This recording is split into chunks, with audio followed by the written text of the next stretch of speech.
All right, welcome to the Devhouse Podcast, your window into the metaverse. I'm Jim Welch here with Eric Peterson, your host for today. How you doing, Hello, Eric? I'm doing well, thanks. Awesome. Yep, happy Friday. Yes. Well, since the last time we had you, Eric, we've done some upgrades to our station. The listeners and viewers cannot see, but we have a nice little monitor here, so we can see what's going on instead of over our shoulders. And now over our screen, which you may or may not be able to tell, we have some anti-glare. So we're upgrading. We're getting fancy. Yeah, So want to show off our guests, and yeah. the lighting was always a struggle. Yeah, it's trying to find that balance of like making sure, people who are watching or listening get a really good experience.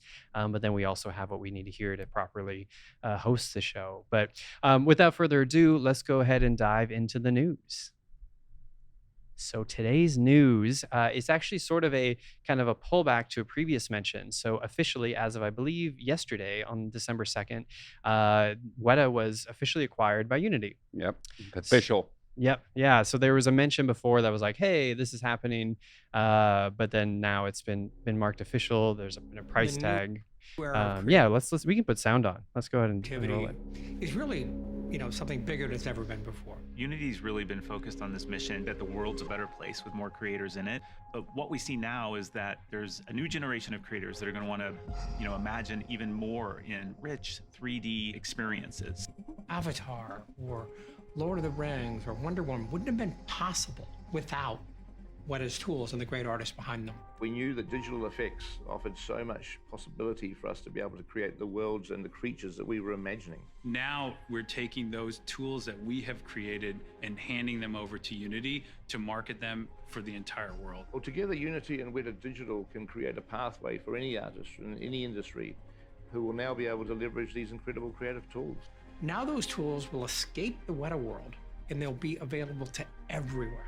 We see that being used in just about every industry you can imagine, from retail to medicine to film and TV and gaming, of course. I think for a generation to come, Weta is going to be one of Unity's most important partners and probably our greatest source of inspiration.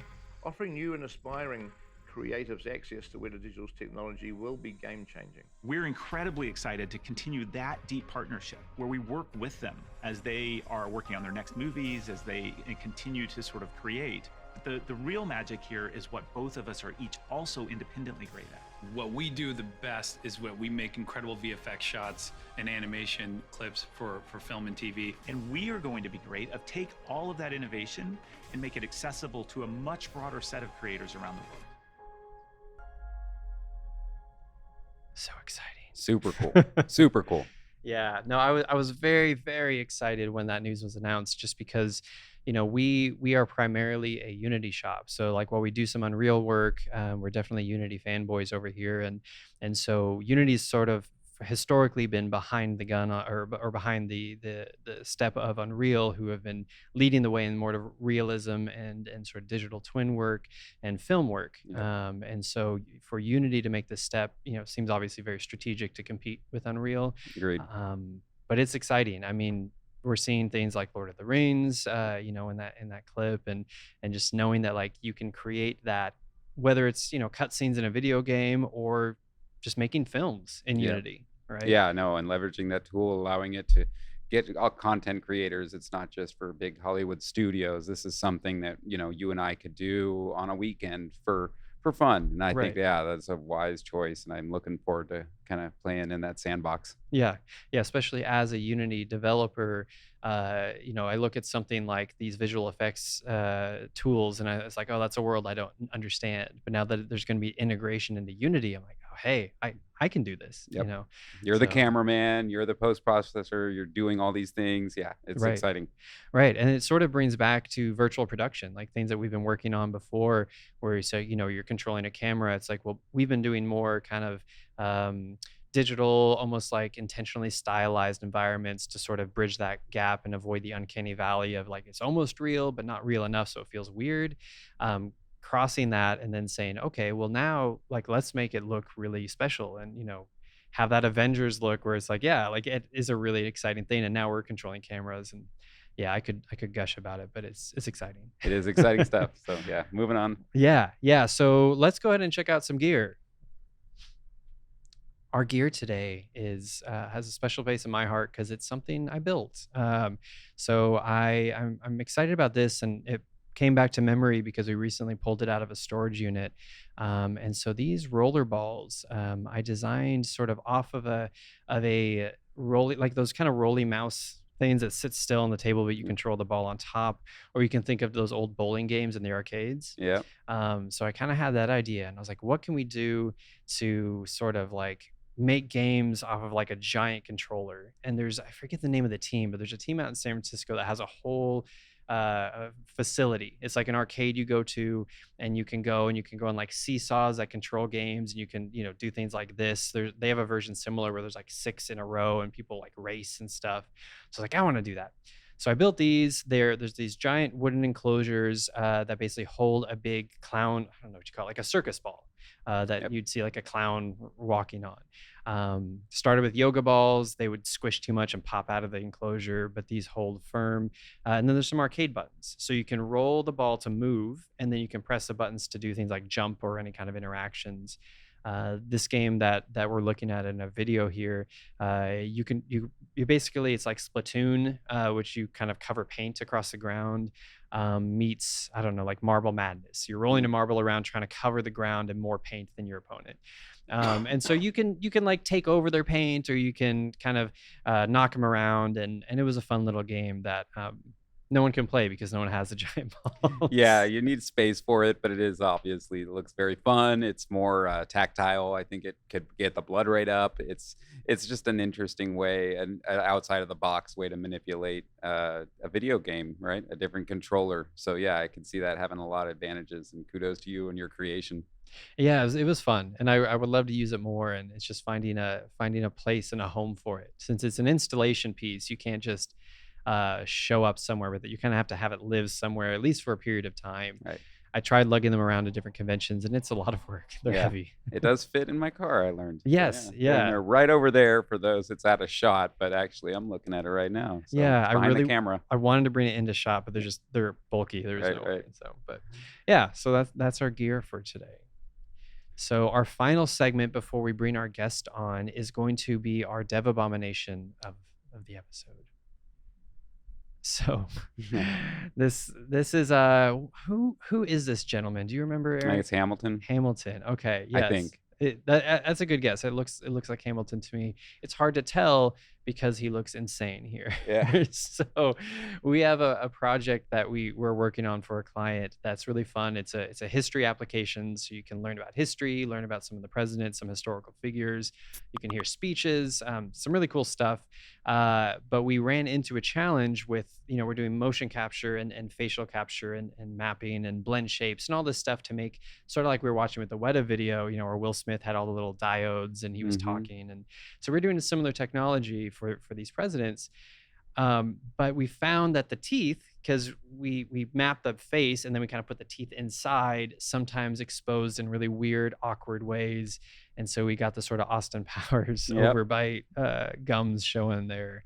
And that's kind of what it looks like. It looks like somebody just put some dentures in there. It doesn't look like realistic to his skull. Yes. So, and so our solution for this is we messed with the blend shapes a bit to make sure the upper lip didn't pull up as high.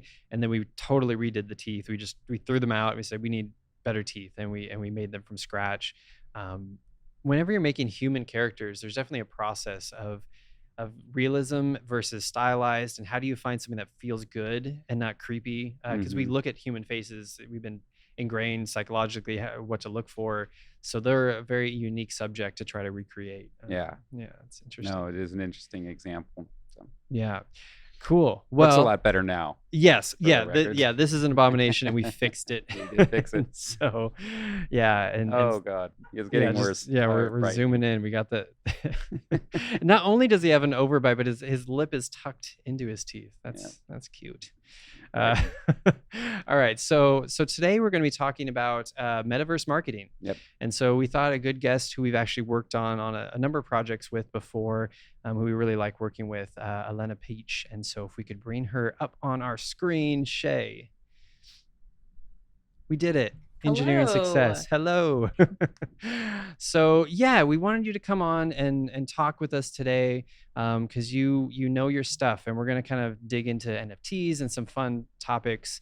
Before we do, why don't you let everyone know a bit about who you are, some things that you've done that you think are neat, and why we might have thought of you when it comes to marketing talk. Yeah, I'll give just a little bit of a quick background, I guess. I am Elena Piech, and I'm currently an experiential producer with AMP Creative and also working with a really cool studio called QXR Studio on making a card game, and the cards are actually sold as NFTs. How I got into the immersive space, emerging tech space. I used to be in journalism, and I was at a journalism conference where Google News Lab did a session on 360 video. It was my first time slapping on a cardboard headset, and I put on the headset and thought, whoa, this is incredible. It feels like I'm really in the space. This is a great way to tell stories. And so I made 360 videos for about a year and a half, but then I wanted something more interactive. I think 360 is really great, but the issue is it's still a little passive. It's not full sixed off. You can't step inside of the space. You can't hit any buttons. You can't talk to the characters. And I used that journalism background to get a role as the marketing manager for a VR AR platform company based in New York City. At the time, they were a startup, and they were a startup investing in other VR and AR startups. So we had 8 different subsidiaries, and we were all focused on the enterprise use cases for VR and AR tech. So, healthcare, corporate training, higher education, marketing activations, you name it, anything but video games. And I was there for about 2 years, and I'd like to think that I did well in my role leading our marketing. The company is now the first pure play VR AR company listed on the NASDAQ. But I then transitioned from Glimpse to AMP Creative, where I'm an experiential producer and focusing on making interactive learning experiences related to learning and training. And somehow through the way, I met the team at QXR and also working on this video game on the side. So I'd say I keep busy, but just excited by all things immersive and emerging tech. Yeah. How did you sort of kind of spread your wings, and how are you meeting these new people? Are you doing networking events? Are you going to conferences? How do you get exposed to all these paths? Yeah. Well, for me, so I'm based in New York City, and I would say pre-COVID, my schedule was always I was at the office by 8 a.m. and then at 6 p.m. either I would go to a really interesting networking event that was going on in the city. And the great thing about New York is, although it's expensive to live here, there's always plenty of free events to take advantage of. Sure. And so if there was something neat going on, then I would definitely do that. Otherwise, I would just stay late at the office. And I met the QXR Studios team because during COVID, I did a hackathon with Cannes Film Festival, and I met somebody there who introduced me to another person who introduced me to another person who then that's how I met the amazing studio that's QXR. That's awesome. Yeah, as I started my career, outside of music, in sort of a networking space, like going to GDC and really Mhm. learning that it's so important to meet other people, and not necessarily with an agenda, but just you meet someone and then 10 years later you reach back out and you're like, oh wow, we're in the same space again. Let's collaborate. And I always, when me and Eric talk about it, I always equate it to planting seeds. It's like you meet people, you build relationships, and then eventually some of those grow into, like, flowering plants, so to speak. Yeah, no, Yeah. absolutely. And the relationship we've had, Elena, and you've introduced us to other people, and we love meeting them. And so the team that QXR, we'd love to meet as well at some point. So we're excited for your journey, and yeah, the network that you've curated. Yeah, definitely. And I think for the people who are listening, because you mentioned that you enjoyed working with me, I love working with Devhouse. And now, anytime I have a project that is okay, we need developers, they're first people on my list. And it's a shame because we had a project that we were getting close to work on together. And, we had the contracts and the estimates put together. And then last minute, oh, there was a security concern from the client side. And because of the Right. tight deadline, we didn't have enough time to give Devhouse clearance. But Yeah. hopefully, we can work on more projects in the future. Yeah. Yep. No, that was a fun sort of like almost thing that was good. Would have been a really cool Yeah. project. So, so another question I have is sort of what, you started in sort of marketing and a little before that in film, and then you transitioned into as a producer, and you're now kind of working in the game space. What these days excites you about sort of this metaverse kind of AR, VR, blockchain world? Like what is kind of on the tip of the spear for you? Hmm. Yeah, I think there's so many different things to be excited about, but I think the big thing would be that none of the rules are quite written yet. We're all figuring out the best interaction paradigms that we can have. It's not like the day like where we are with web development or app development, where we know, okay, users are going to look in this type of pattern or heat map it this way. Everything is very much new, and it's okay, what's the best way to design a button? Right. What's the best way to design a keyboard? What's the best way to have pre-built emojis or emoji-like reactions in an experience? And so I think all the unknown makes it really exciting for me, and the fact that whether it's producing a AR experience for a client, or it's figuring out how to talk about NFTs to people on Discord, the rules aren't quite there, and I like that exploratory phase. Right. Yeah, one of our sort of motto here is pioneer, discover, share. So like pioneering is so critical to what we're all doing right now. And there's something exciting about discovering and unraveling something new. It's not even like we are building it as much as we're uncovering it. It's like we put it out there and we figure like, oh, people don't react well to that. Okay, let's dig over here a little bit. And oh, okay, oh, people like that. Let's do more of that. You can kind of feed things into the world and see how they, you know, percolate into the Right. ecosystem. Where they get traction, which examples failed, which examples, oh, okay, there's something there, but maybe it can be iterated and improved upon. Yeah, completely agree. Yeah, it can be Yeah, and then scary, of I course, but very yeah. exciting. And I think one other thing coming from working at Amp Creative, where we're at that learning and training space, is just looking at how much more impactful AR and VR is from that standpoint, Yep. from increasing learner engagement, learner retention, learner awareness. I think that that's really interesting because that's the type of things that you can study. And there's just so much research that's coming out every single day about this area, this field. Right. Yeah. So Eric, we've met with some kind of marketing teams, not necessarily specifically on metaverse, but we've sort of had some exposure to how different people approach marketing. What is your in sort of instinctual? Like you're not necessarily a marketer here at Devhouse. You're a Mhm. developer, you also help with sales, but what do you feel is sort of clicked with you? What is it from what you've seen? What do you think is like a good direction to go versus maybe not so good direction to go?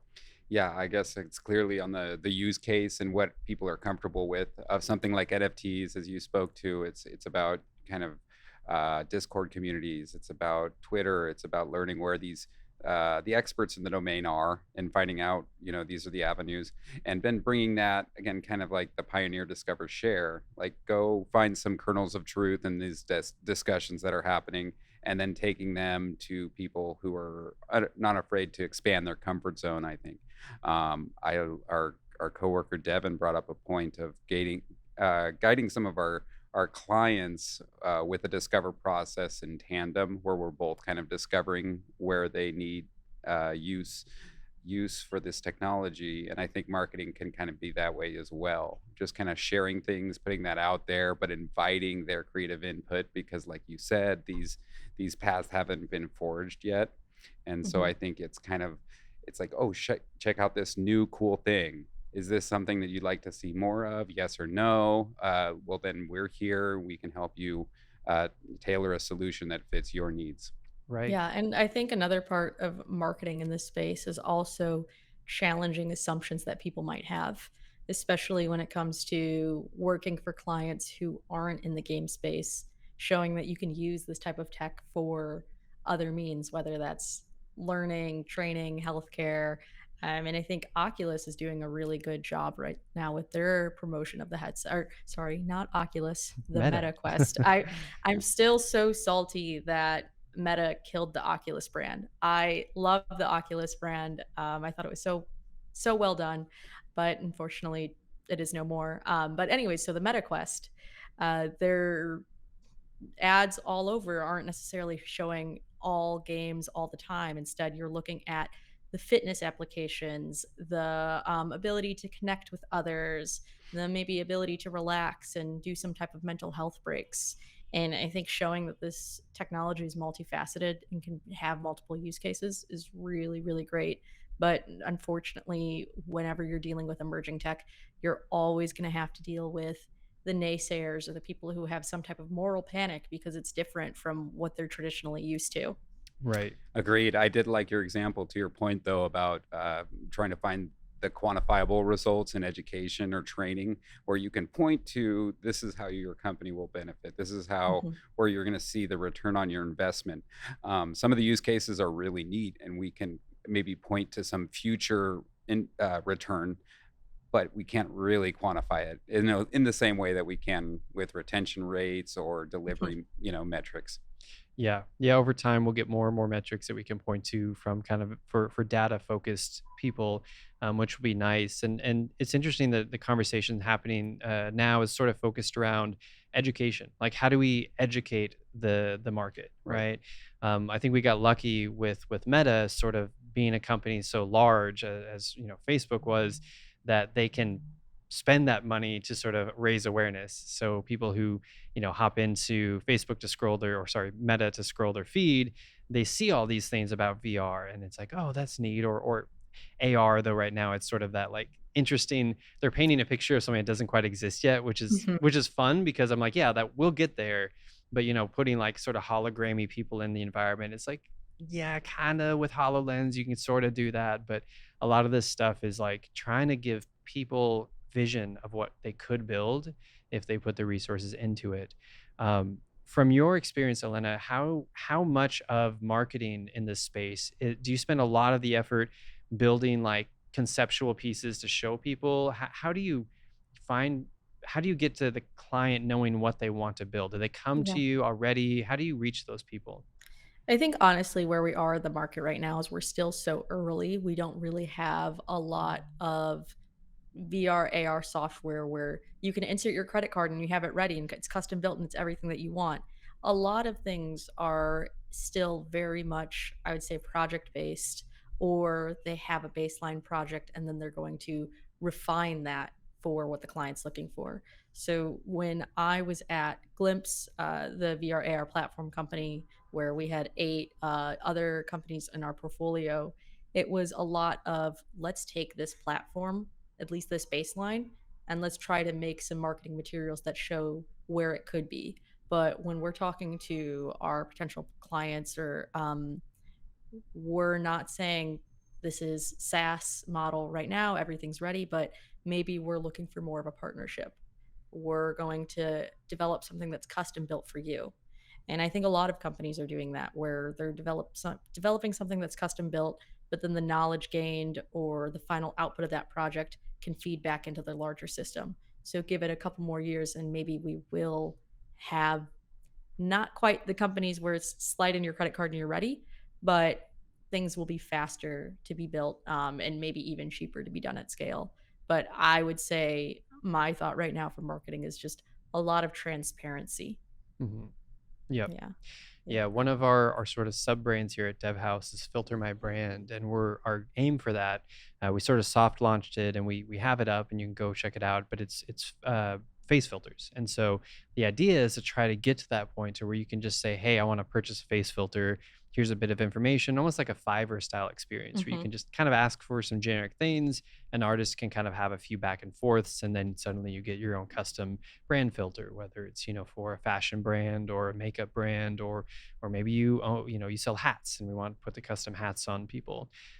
So I think that's a space that I feel like we have the technology. We just have to get people comfortable with the idea that, like, oh, instead of X dollars spend every month on Google ads, how about we carve out a little bit of that and make Instagram filters? Right.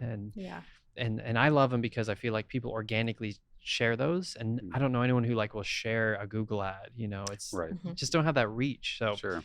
but I'm Yeah. sort of already preaching to myself as the choir. So. Yeah, and I think that that's another important thing is aside from transparency, and if you have something that you can show, definitely show it. I think a big downfall for Magic Leap was in all their marketing, and for those who don't know, Magic Leap, a big AR headset manufacturer, they almost went under, last minute got funding, and now they're going in a completely different direction. But in all of their marketing, everything looked amazing and awesome. And then once they finally sent out the headsets, that's Yeah. it. Yeah. And people lost trust in that brand. People didn't want to give them a second chance, and they've switched from trying to be a B2C company to B2B. Right. And I think doing that play will be good for them. I'm curious to see what their second headset turns out to be, but having marketing that doesn't speak truth isn't going to help you here. If anything, it'll hurt the industry as a whole. But going back to what you were saying with the face filter experience and having something that is a little bit more templatized, I think that that's great. And also when you're talking to partners, being able to show that impact of more than just, oh, this is cool, this is AR and VR, this is immersive tech, that's great. Let's talk about the numbers. So at my previous company, we had a subsidiary called QReal, and they specialize in doing lifelike photogrammetry. So lifelike 3D objects that you can see in AR. And they did an experience with Panera where on Snapchat, Facebook, and then even online ads, you could see a 3D Panera sandwich and interact with it and rotate it, and it looks like that sandwich was in front of you. And what they found is 25% of Facebook users who saw that ad then went to a physical Panera store within the week. Oh, wow. 3% of all Snapchat users who saw that ad then ordered online from Panera right then and there. And so those type of numbers are incredible. And you can see a lot of boosted engagement where they're spending more time on the ad. They're organically sending the ad to other people. And that is really powerful and has a big return for brands too. Yep. Yeah, I think the challenge now is just the unawareness that exists that you can do it or how to do it, and then the potential cost of like, okay, well now we have to 3D model a sandwich, and so as our companies like ours get more comfortable with these technologies like Spark AR and things like that, we can build them faster and cheaper and easier and really kind of SaaS model this space. And there'll always be space for custom software, and I think that can't go away, and it'll still be in the majority of this industry, just like video games aren't templatized. You still make games, custom, but I think there will become sort of these chunks. So a good analogy would be like the Unity asset store. You can buy like a basketball game template or a first person shooter game template. It's never going to replace someone making the next Call of Duty or the next NBA 2K. Right. Those are entry level things, but not going to compete with custom software. Yeah. Something else we do on these podcasts, Elena, is we have 5 questions that we like to ask our guests.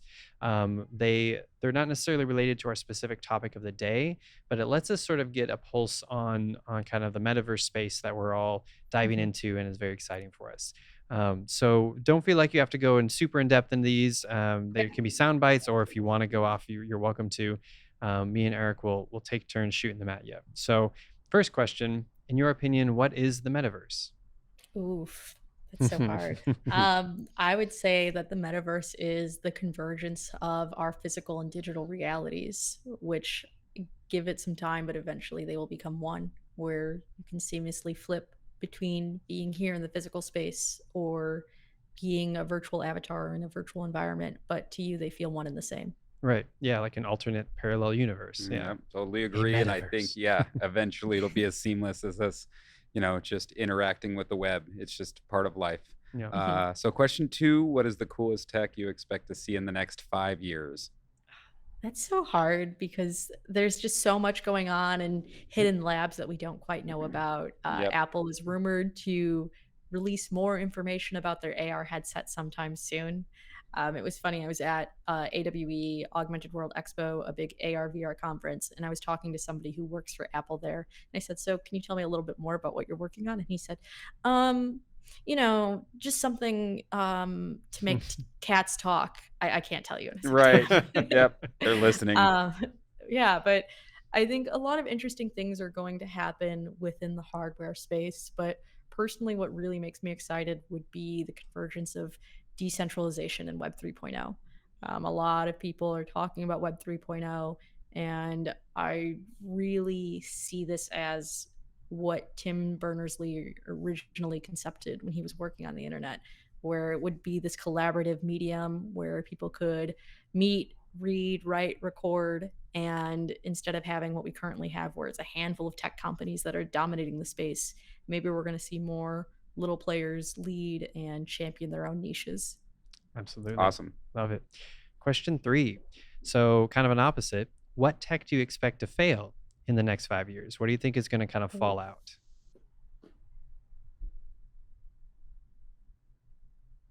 That's hard too. I'm going to change this and not say 5 years, but next 10 years. I hope mobile AR fails because I just am not too excited by it.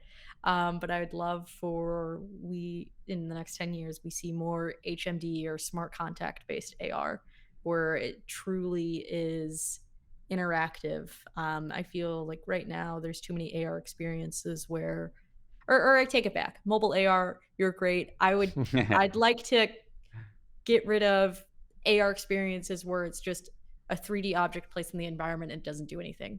Right. I want it to take advantage of LiDAR scanners and be able to interact with your environment and really feel like it's there. And also, instead of it just going through a cycle of whatever pre-baked animations are there, maybe it uses some type of AI to naturally respond to the environment that it's in.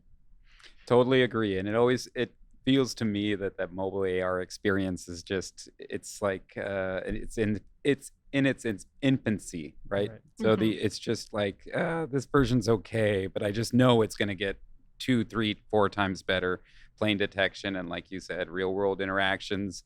It's just it's going to look back and be like, oh, we were dealing with those mobile phones. Why were Right. we messing Yeah. with those? Yeah, I keep Yeah. imagining like this shot of people at a concert where everyone has their phones up, Yeah. and I'm hoping that there's a day we look at that and we're like, what were we doing? Yep.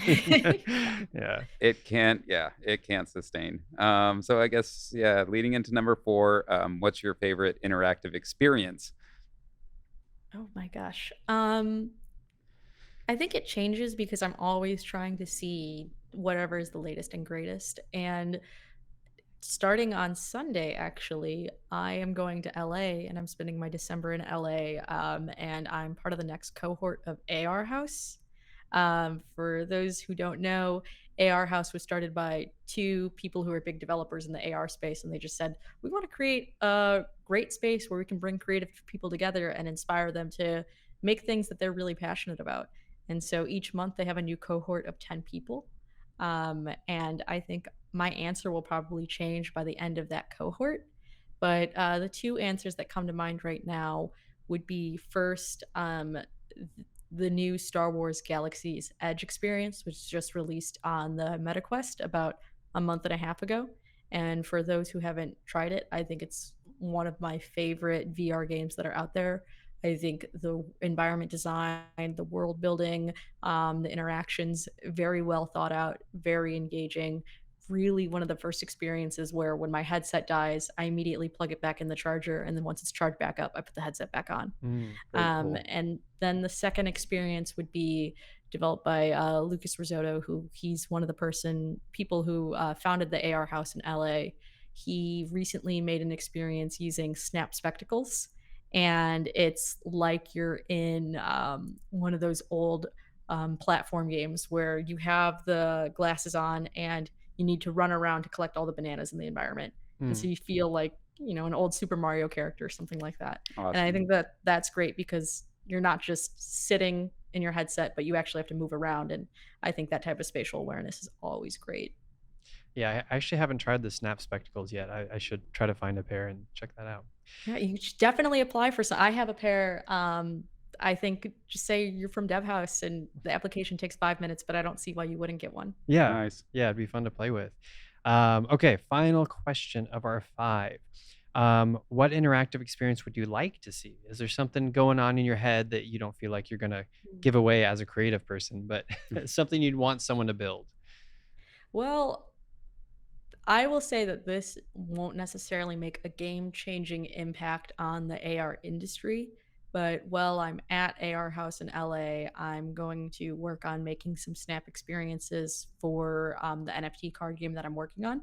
So the NFT card game is called Metropolis Origins, and it's like this cyberpunk future, but instead of feeling entirely dark, there's still some humor mixed in there. And we already have some characters that are designed, some environments that are built, and I'm trying to see what is it that we can create and then share with our community. That's awesome. Well, I'm excited to see, and I'll see if I can get some spectacles and I can hopefully experience what you're building. So Yeah. Yeah. that's awesome. Okay, so those are the completion number 5 questions. If someone were to want to reach out and ask you questions or just follow all the cool stuff you do, what is the best way for someone to find you or connect with you? Ooh, I would say the best way to find me or connect is probably on Twitter and LinkedIn. So on LinkedIn, look for my name, Elena Piech. And Twitter, I am at ELEPIECH. I'm most active there. Or if you join the Metropolis Origins Discord, you can find me at MetropolisBot, where I try to pretend that I'm a robot. Nice. Awesome. Well, sweet. Well, I know we're all excited to see the NFT game come out, and we're gonna have to do a deep talk on NFTs here soon because we keep talking around them, but we want to educate people. So yeah, we're going to be diving in more for our listeners soon. Until then, thank you so much, Elena, for your time. We really appreciate you as always, and are looking forward to seeing what you build and the next chance we get to work together. Yeah, and have a wonderful Friday too. Yes. Yeah. Friday. Yay. Cool. All right. Take care. Thank you. All right. So, yeah, today's episode was fun. We had a chance to sort of talk about marketing, which is um, interesting in the space because people don't normally, when you're marketing, you're like, hey, you like soccer, here's a soccer ball, or, but this is a thing people don't quite understand what's even possible. Right. So, not only are we trying to make people aware, but we're still trying to discover what's possible. And we kind of want to ideate with our customers. And so, you're trying to pull people into this creative space with you by just getting their imagination going. Sure. But it's a very interesting space to market into. What are your thoughts? I guess final thoughts on the subject. How do you feel about how do people speak to the world about this space? Yeah, like you said, and to Elena's point, there is kind of an old guard mentality, and they're stuck in the old way of doing things. And the web is great. Everyone needs a website, but I think when we're thinking of apps and 2D images and just content that's strictly two-dimensional, it's 10 years late. Right. Right now, there's going to be somebody that beats us to the punch in terms of delivering content that's more engaging, better retention rates for understanding large concepts, or even just fun. Like she mentioned, the Panera example. That's Right. incredible. You wouldn't Yeah. think like, oh, I'm going to 3D model a sandwich, Yeah. but Well, when it- she described it, I kind of wanted to check it out, but I can't imagine you ever describing like a Panera commercial. And I'm like, oh, I got to see that. Right. Like maybe their $1 million Super Bowl commercial. But even probably an ad that maybe took $2,500 to build a little 3D sandwich. Like, I'm gonna check that out. That sounds Yep. neat. Well, and it's also hard presenting them in a delivery mechanism like the internet that's still 2D and text oriented, that you really have to engage with the product. So I think, yeah, it's like, experimentation, giving people the opportunity to test your tools and not just watching a video of someone else playing the tool, Right. what the tool might look like, because it's kind of phony. And like she said, how they marketed the magic Magic the Leap, magic right, leap, yep. right? Yep. Yeah, I still remember there was like a blue whale or a sperm whale, maybe it's a giant whale in a gymnasium, Sure. and people looked up and it was like flying around. And if you put on the Magic Leap or the HoloLens, you have a field of view about like the width of your head, and and they're kind of see through. It doesn't match what they were promoting. Yeah, fine print. Yeah, right. Yeah. So honesty is important. Ideation, opening people up to the creative vision of what could be without making them think that's what already is. Sure. These are some of the challenges we have in this space, but also it's really exciting because again, it's an imaginative space where people can explore. I was with my son today for career day, and I was showing a bunch of pre-Ks as well. I showed a variety of different grades, but even the pre-K kids, there was a handful of them who knew exactly what the headset was. Like, oh, that's the Quest. Yeah, right. So, And they're probably Roblox entrepreneurs. right. and- Roblox, yep. Minecraft. Yep. Yeah. So I mean, it's already at that, because I figured, I was like, oh, I'm talking to fourth grade today, and then I saw the pre-Ks come in. I was like, what are they going to want to know about VR and the metaverse and AR? But yeah, they saw the headset and they're like, oh, I have one of those. My brother has one of those. And so I think we have to remember that what's old, new, and crazy to us, some kids are growing up with, and that'll become very normal. My son grew up with a tablet, very, very young age, and he knew how to navigate and swipe and stuff. And so now kids will understand spatial web and spatial Hmm. games. So Yeah. it's exciting. Whole So new generation. yeah, exactly. And we get to build something for them. So Very cool. all right. Well, I appreciate everyone for tuning in today and giving us a listen. Of course, we will keep giving you more awesome content about the metaverse. And until next time, we will see you then.